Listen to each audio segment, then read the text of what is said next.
대선의 이슈가 있을 때는 항상 어쨌든 불확실성 해소라든지 아니면 새로운 대통령이 취임했기 때문에 자산시장에 일단 긍정적인 신호를 줘야 되기 때문에 아마 이렇게 상승을 쭉 했다라고 볼 수 있고, 이번에도 아마 9월 이후에 이제 10월부터 조금 상승을 할 거라고 좀 기대는 하고 있습니다.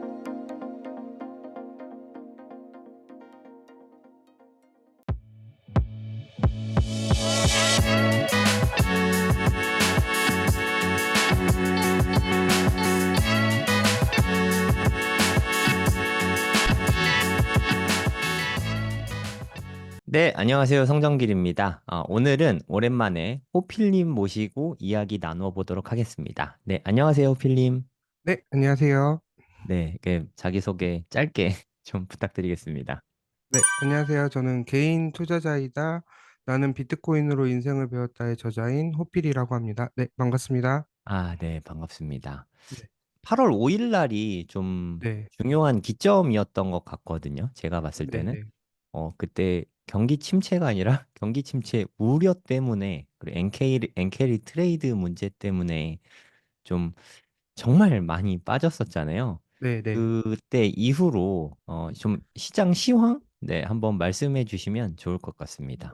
네, 일단 시향 말씀드리면서 지난번에 제가 시나리오 한 3개 갖고 온 게 있는데 네, 그게 조금 업데이트된 내용도 있고 조금 달라진 것도 있어서 그거 먼저 말씀드리면서 이야기해 보도록 할게요. 네, 여기 이렇게 보시면 요거는 그냥 비트코인 인덱스 차트거든요. 그렇게 네, 이제 일봉으로 이렇게 했는데 여기 보시면 8월 5일에 아마 거의 4만 9천 부근까지 하락했다가 다시 네, 한 6만 한 5천 부근까지 올라갔다가 다시 한번 또 하락을 하고 어제 FOMC 이후로 비트코인이 좋은 흐름을 보이고 있는데, 저 개인적으로는 지난 방송 때 아마 7월 말쯤에 7월 20일 부근에 나왔었는데 아마 요때쯤에 나왔던 것 같아요. 네, 그래서 저는 여기서 이제 다시 상승하고 올라갈 타이밍이라고 봤는데 외부 변수로 인해서 이제 좀 나스닥이랑 미국 주식들이 크게 하락하고 우리나라 주식까지도 크게 하락하고 경기 침체 우려로 3만 9천 달러까지 회복하고 다시 반등하나 싶었더니 다시 또 한 번 경기 침체 우려 나오고 뭐 여러 가지 이슈들이 나오면서 5만 한 3천 살짝 아래까지 떨어졌다가 오늘 6만 2천을 오르면서 되게 강한 흐름을 보이고 있거든요.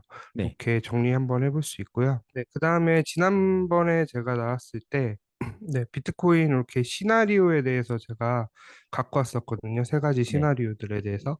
그래서 첫 번째로는 기존 사이클을 유지해서 2025년 한 3분기, 한 9월까지 상승을 할 거고, 요거는 이따가 제가 사년주기 차트 보면서 다시 한번 설명드리도록 하겠습니다. 그 네, 다음에 이제 6개월 빨라진 사이클, 1년 빨라진 사이클 이렇게 했는데 지금 상황으로 봤을 때 이제 1년 빨라진 사이클에서 뭐 한 3분기에서 4분기 정도 사이클이 끝날 것 같은 가능성은 지금 없다라고 보고 있고요. 네, 원래는 한 6개월 빨라진 사이클을 가장 크게 봤는데 지금 개인적인 생각은 그래도 기존 사이클대로 갈지 아마 6개월 빨라진 사이클을 갈지에 대해서는 약간 한 반반인데, 그래도 저는 이제 앞으로는 그냥 기존 사이클을 유지하는 패턴으로 아마 방향으로 해서 이제 상승장 끝날 때까지 요게 맞던 틀리던 간에 요걸 기점으로 제가 분석하려고 합니다. 이렇게 제가 말씀드리려고 하는 이유는 제가 곰곰하게 계속 최근에 관점이 좀 상승할 것 같은데 계속 하락하면서 제 뷰가 많이 틀렸는데 왜 틀렸을까 곰곰이 생각을 해봤더니 제가 이렇게 항상 제 책에서도 4년주기 바탕으로 사이클이 굉장히 중요하다고 말씀드렸는데 이런 사이클들을 되게 무시하면서 투자를 하고 약간 단기적인 시황에만 집중하지 않았나 싶어서 저는 큰 틀에서 기존 사이클을 유지하면서 요 바탕으로 앞으로 분석을 할 거고 뒤에 요 4년 주기 사이클을 봐서 지금 앞으로 어떻게 될 것인지에 대해서 조금 더 집중적으로 말씀드리도록 하겠습니다. 근데 이렇게 사이클이 기존대로면은 더 이렇게 상승장이 더 오래 가는 거잖아요. 어떻게 보면은 네네, 그렇죠. 네. 상승장이 더 오래 가는 거면 여러모로 비트코인 투자자들이 더 좋은 거 아닌가요? 그쵸, 더 좋은 시나리오인데 제가 너무 낙관적으로 보지 않았나 싶어갖고 좀 보수적으로 네, 봤었는데 결국에는 이번 하락이나 여러 가지 움직임을 보면서 다시 한번 사계절을 하나하나씩 비교해 보면서 봤는데 결국에는 또 사이클대로 현재까지는 움직이고 있더라고요. 네, 그러다 보니까 어쨌든 뭐 사이클이 ETF 때문에 좀 땡겨지거나 뭐 이제 일찍 끝날 가능성도 있지만 그래도 일단은 4년 주기 사이클 바탕으로 여기서 이제 어떤 변수가 나타나고 어떤 변수가 나타났을 때 이제 사이클이 변했는지에 대해서만 좀 초점을 두고 일단 가장 기본적인 여기 사계절 차트 기준으로 저는 이제 앞으로 계속 상승장 끝날 때까지 한번 분석을 하기로 마음을 먹었습니다. 네.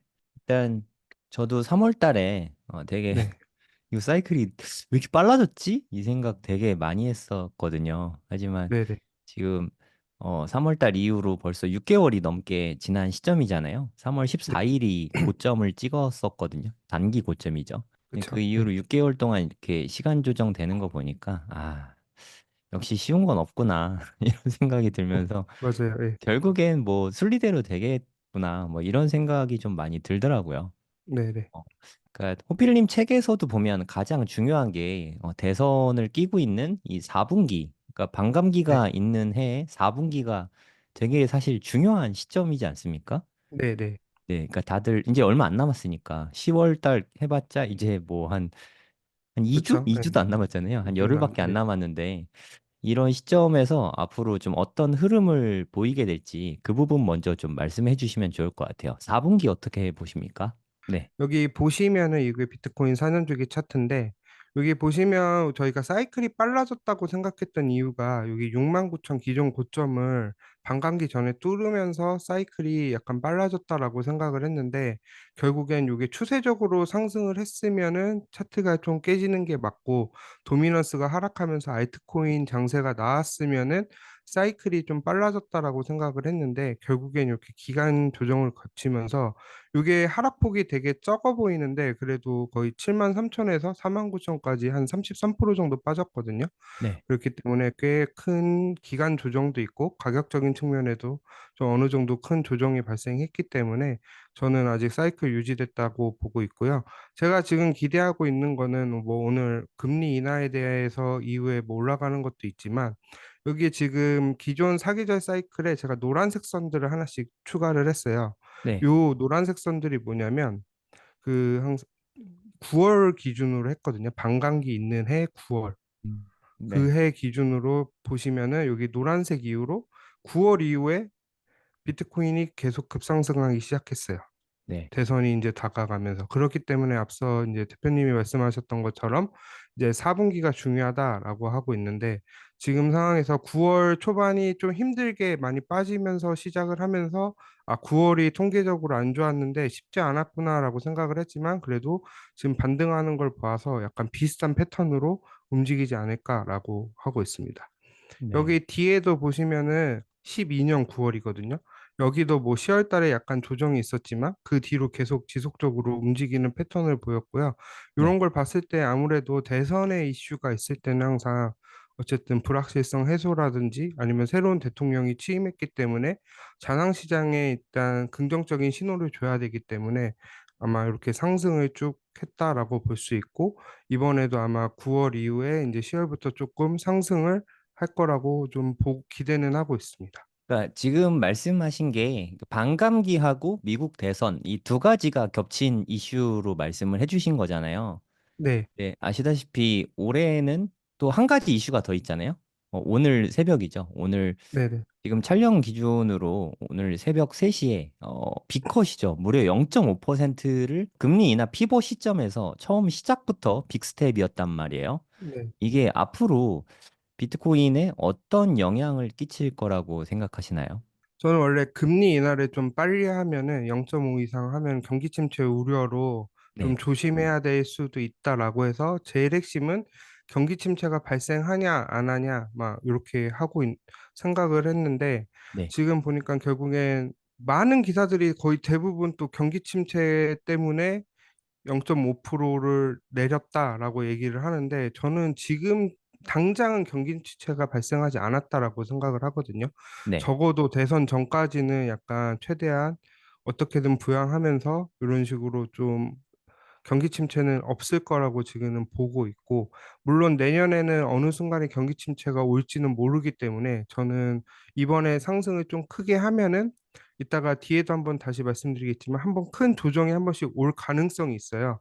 네. 그렇기 때문에 그때를 대비해서 좀 어느 정도 한 비트코인이 한 1억 5천에서 2억 정도 간다라고 하면 저는 항상 50% 이상 현금화하면서 앞으로는 좀 불확실성이 점점 커지기 때문에 좀 리스크 관리를 좀 하고 그 나머지 돈 갖다가만 투자를 하든지 아니면은 정말 큰 하락이 왔을 때 다시 들어갈 타이밍이다라고 생각하면 그때 다시 들어가든지 아마 판단을 할 것 같고요. 일단은 그러기 때문에 당장 한 대선 전, 대선 이후 뭐 연말까지는 그렇게 크게 나쁘지는 않을 것 같습니다. 그러니까 앞으로 향후 6개월 내에 경기 침체 가능성을 어느 정도로 보십니까? 6개월 내에. 저는 그래도 한 너무 없는 건 아니고 한 20%에서 30%인데 그래도 한 20% 정도? 네. 근데 이제 항상 제가 모르는 변수는 언제든지 발생할 수 있으니까 네. 좀 낮게는 보지만 결국에는 침체로는 나중에 가지는 않을까라고는 보고 있습니다. 그러니까 제가 제일 걱정하는 게 두 가지 이슈가 있거든요. 첫 네, 번째는 경기 침체 이슈고요. 사실 네, 경기 침체 이슈는 저도 6개월 내로 일어날 가능성을 높게 보고 네, 있진 않거든요. 두 네, 번째가 이게 더 무서운데 일본의 금리 인상이 저는 너무 무섭더라고요. 네, 이게 뱅크 오브 재팬 총재가 12월 달에 또 인상할 수 있다 이런 이야기를 좀 했거든요.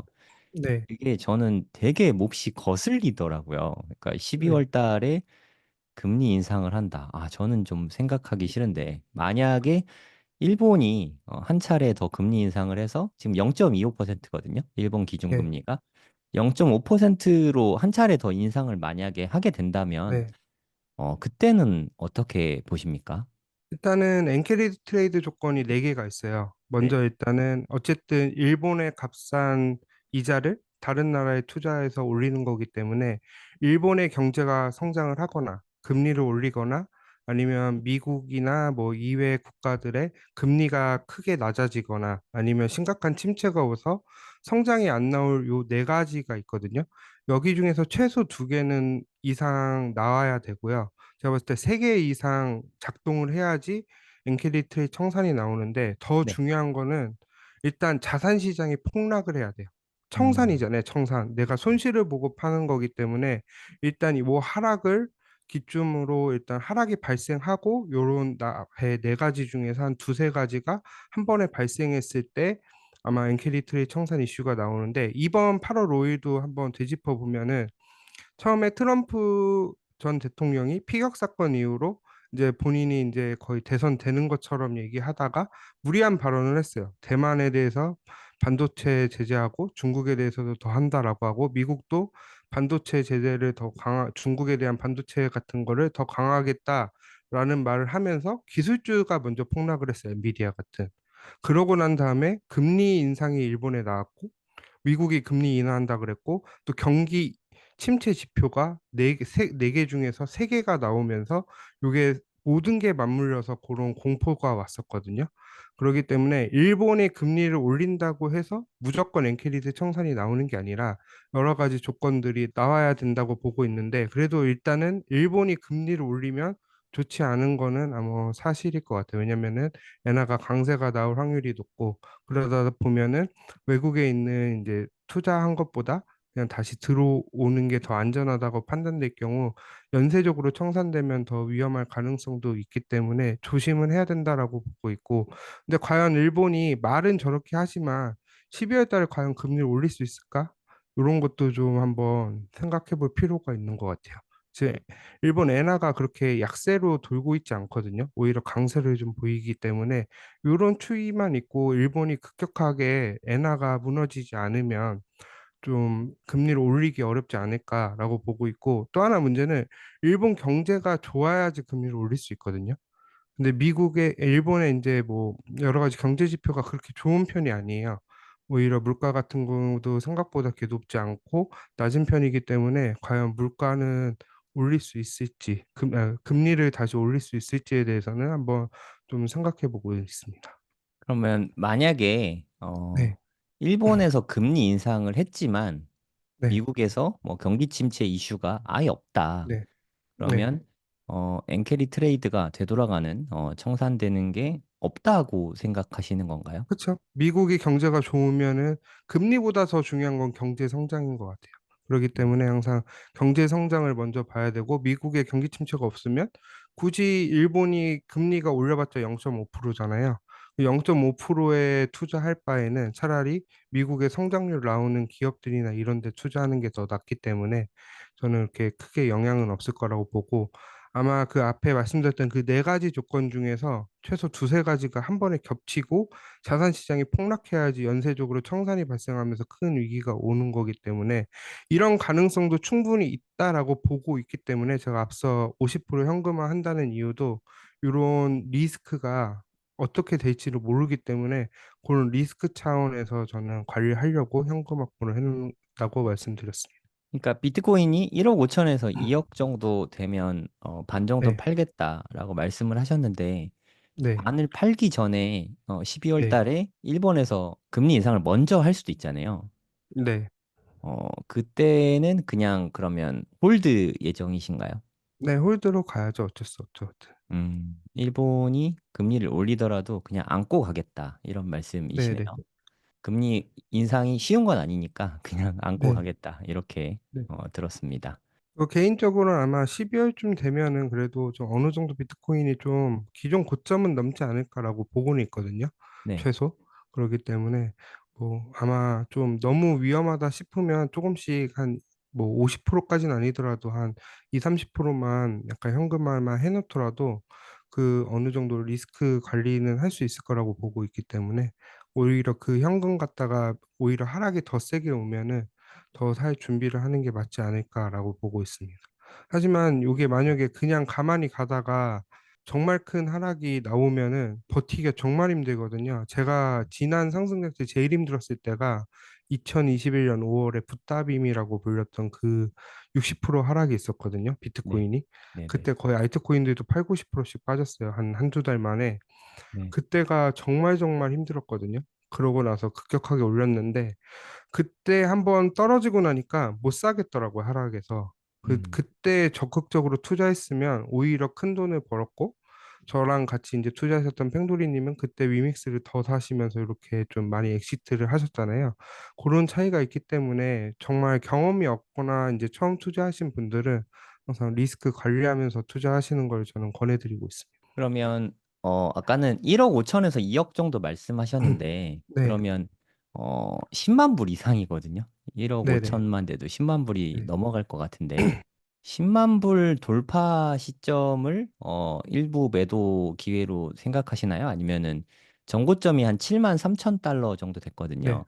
네. 7만 3천 달러 돌파 시점에 일부 매도를 추천하시는 음, 건가요? 일단 7만 3천은 넘어가고 10만 달러가 가면 한 우리나라 돈으로 1억 3천 정도 되는데 네, 그때 만약 정말 상승장이고 김프까지 끼면은 거의 1억 5천 금방 가거든요. 그렇기 때문에 네네. 한 본인이 불안하시다 하면은 한 1억 2천에서 1억 5천 사이 이렇게 좀 분할로 계속 쪼개서 매도하는 방법을 추천드리고 네. 예를 들면 뭐 1억 2천에 뭐 10%, 1억 3천에 10%, 1억 4천에 10% 이렇게 쭉 계속 판매하면은 나눠서 계속 팔 수 있거든요. 그런 식으로 이제 조금 조금씩 파는 전략도 좋고 아니다 나는 한 10만 달러까지는 그래도 한 번은 도전할 것 같다. 거기를 한 번에 뚫지 못하더라도 거기까지 도달하면은 아마 많은 매물대가 있을 것 같아요. 저는 그 심리적 저항이 되게 크거든요. 어쨌든 그쵸. 이번에도 6만 9천이 되게 컸었잖아요. 네. 그런 것처럼 요 10만 달러 부분이 좀 저항선이 크기 때문에 만약 거기를 한 번에 못 넘고 거기를 기점으로 한번 세게 하락할 것 같다라고 하면은 그 부분에서 한번 매도하시는 것도 나쁘지 않을 것 같습니다. 좋은 말씀이신 것 같습니다.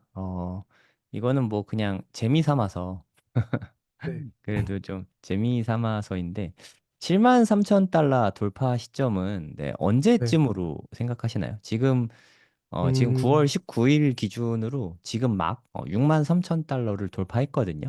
네네, 비트 가격 기준으로 지금 8,400만 원 살짝 넘어 있는 상태인데, 정고점이 한 1억이라고 할게요. 1억. 네네, 우리나라 돈으로 한 1억. 그러니까 미국 가격으로 한 7만 3천 달러 정도 될 것 같아요. 좀 이제 네네. 달러 좀 떨어졌으니까.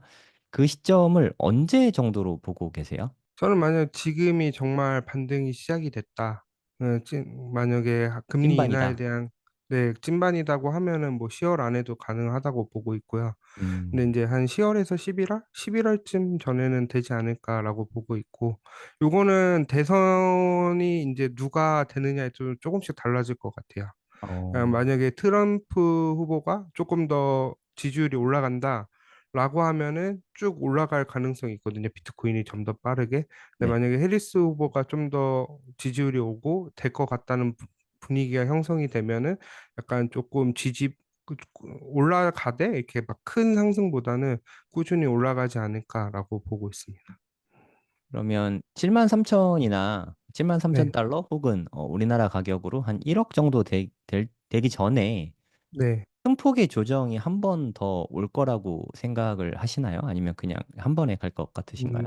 일단 9월이 항상 역사적으로 통계적으로 유일하게 마이너스를 기록했던 그 통계가 있거든요. 네. 비트코인 역사상 월별 그 수익률 통계를 보면 가장 안 그렇기 좋은 때문에 달이죠. 9월은 항상 안 좋기 때문에 뭐 한 번 더 조정의 가능성은 있는데 차트를 보면은 이게 일봉인데 여기서 올라갔다가 다시 내려갔다가 다시 올라갔거든요. 근데 요 네. 저점들을 안 깨고 지금 계속 지켜주면서 올라가기 때문에 조정이 오더라도 그래도 한 5만 8천, 5만 6천 뭐 요 정도 수준까지는 올라갈 수는 있는데 그래도 지금 뭐 추세적으로 막 갑자기 올라가기는 조금 나스닥이나 이런 거를 좀 며칠 더 봐야 될 것 같아요. 네네. 0.5%가 지금 호재로 작용은 하고 있는데 과연 정말로 많은 분들이 보시는 것처럼 옛날에도 뭐 나스닥이 10% 올라가고 그 다음부터 폭락이 오기 시작했다. 뭐 이런 얘기들도 있기 때문에 지금 시장을 좀 봐야 되겠지만 만약 요게 저는 개인적으로 요 밑에서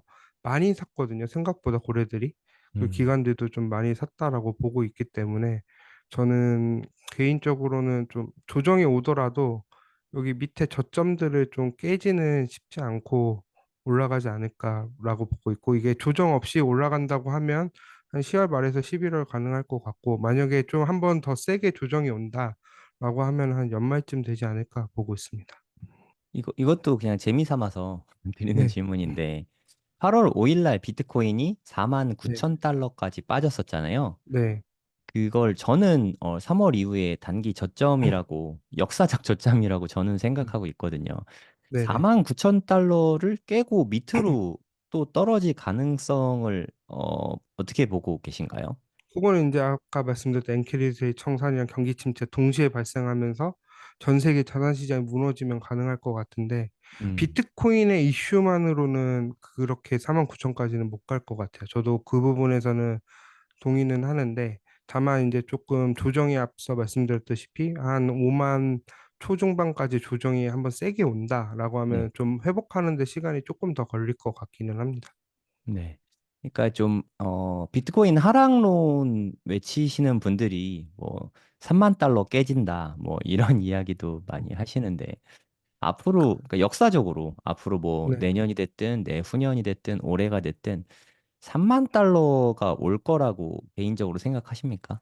3만 달러가 한 4천만 원 정도잖아요. 네, 근데 제가 뭐 2억에서 80% 빠지면은 4천만 원 되잖아요. 네, 그러니까 저는 가능성도 있는데 아마 좀 힘들지 않을까라고는 보고 있는데 뭐 3만 달러까지는 힘들더라도 그래도 4만에서 뭐 3만 초반까지는 힘들 것 같고 아마 그래도 좀 이게 만약 급격하게 올라가면은 정말 큰 버블이 오면은 거의 80% 이상씩 빠지거든요, 비트코인이. 네, 지난 상승장에서도 덜 빠진 게 77%였어요. 네, 그렇기 때문에 뭐 1억에서 빠진다고 하면 77%면은 거의 7,700만 원 빠져서 2천 거의 800만 원 이렇게 되니까 3천만 원 아래로도 또 빠질 수 있는데 뭐 네. 2억을 잡고 80% 빠진다고 하면 4천만 원도 되기 때문에 패닉이 한번 오면 더 크게 올 수도 있는데 뭐 거기까지는 솔직히 가진 않을 것 같습니다. 이제 좀 기관들도 많이 들어오고 시총도 무겁다 보니까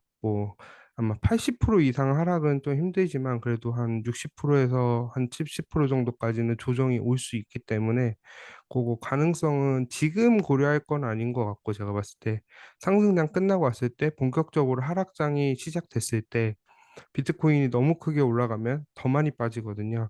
그렇기 때문에 그때는 좀 조심해야 될 것 같고 비트코인이 생각보다 그렇게 크게 못 올라가면 또 빠지는 것도 좀 덜 빠지기 때문에 그거는 이제 비트코인이 어느 정도 고점이 가는지에 따라서 뭐 3만 달러를 깰 수도 있고 아닐 수도 있는데 그래도 가능성이 높은 거는 깨기는 쉽지 않다라고는 보고 있습니다.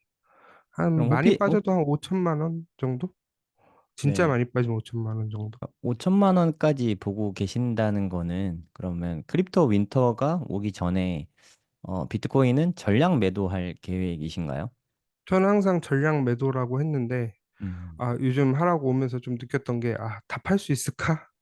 그, 어쨌든 분할로 판다고 해도 마지막에 다 털고 모든 코인은 다 팔 수 있을까라는 게 좀 의문이 들기는 해요. 그렇기 음. 때문에 원래는 뭐 다 팔라고 얘기하셨는데 알트코인은 웬만하면 다 파시는 게 좋을 것 같고 네. 정말 90%, 95% 빠지거든요. 거의 99%까지도 빠지니까 알트코인은 정말 정말 위험하고 진짜 사라질 수도 있기 때문에 알트코인은 거의 다 매도를 하든지 아니면 자기 본인이 정말 믿는 코인이 있다라고 하면은 저는 소액 정도는 끝까지 가져가는 것도 나쁘지 않다라고 보고 있고 비트코인 같은 경우는 만약 다 못 팔면은 그냥 놔두고 있다가 그걸 기준으로 이제 하락이 올 때마다 추매하면서 계속 다시 이제 또 다른 사이클 상승장을 기다릴 것 같습니다.